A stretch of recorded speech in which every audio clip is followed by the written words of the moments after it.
जैसे दूध में मक्खन, लकड़ी में आग और मेहंदी में लालिमा, और संसार के कड़ कड़ में भगवान को जो ऐसे ही पहचानता है, दर्शन करता है, यह साधु का चौथा गुण है, जिसका नाम है सर्वदेहीना। भगवान कपिल ने व्याख्या की है, दुनिया का जितना भी साधु है वो सब भगवान कपिल के इस श्लोक को पढ़े। माता देवहूति के सामने भक्ति योग वर्णन किया, और आप नवदा भक्ति की बात सुन रहे हैं, इसलिए प्रसंग उठाना जरूरी है। अष्टांग का वर्णन किया, सांख्य का वर्णन किया, भक्ति योग का वर्णन किया।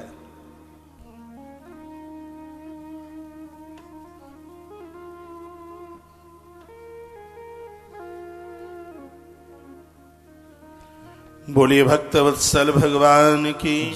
अजात शत्रवा, उसका भले ही कोई दुश्मन हो, लेकिन वो भले ही किसी का दुश्मन हो, लेकिन उसका कोई भी दुश्मन ना हो। ये साधु का बहुत बड़ा गुण है। मैंने कभी किसी महात्मा को ये बोलते नहीं देखा जिसने कहा अरे उसका नाम मत लेना, वो तो मेरा दुश्मन। साधु का कोई दुश्मन होता ही नहीं, कोई नहीं होता। साधुओं के आगे तुम साधुओं की बड़ाई करते हो, बढ़िया साधु खुश होता है। आप ये ना सोचना कि किसी और साधु की बड़ाई करो तो उनका मुंह लटक जाएगा, नहीं, उनको खुशी होगी कि आदमी कितना अच्छा है, महापुरुषों से मिलता रहता है, संतों से मिलता रहता है। और सगरे साधु तो उनके अपने स्टाफ वाले, और अपने स्टाफ से कोई मिले तो खुशी तो होनी चाहिए, प्रसन्नता होनी चाहिए।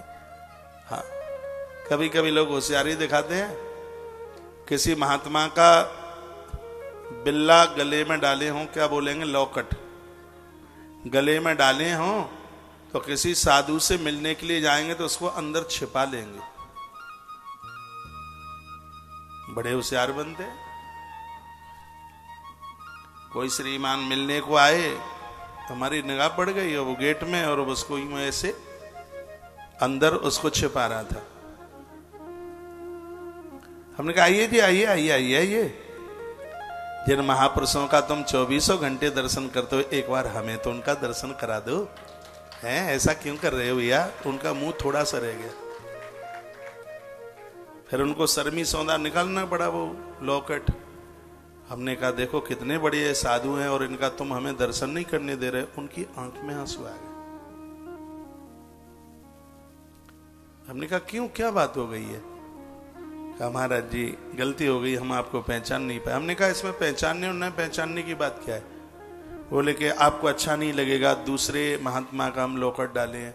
हमने कहा तुम्हारे गुरु हैं, और जब भी कहीं किसी को मिलने के लिए जाओ तो गुरु का परिचय देना चाहिए, पता तो लगे कि गुरुजनों के प्रति तुम्हारी कितनी श्रद्धा है, कितनी आस्था है।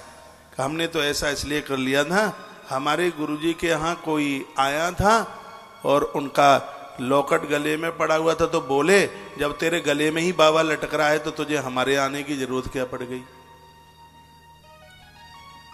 तो हमने तो ऐसा ही सोच लिया, मेरे गुरुजी तो मुझे क्या कहते हैं, मेरे महाराज जी ने सिखाया कि जो भी कोई आवे सबको सुनो, कथा सुनने को जाओ, और कोई साधु मिले और उसकी बात कोई समझ में गले में उतरे तो तू यह समझ लेना बेटा उसके कंठ में बैठकर तेरा गुरु ही तेरा समाधान कर रहा है।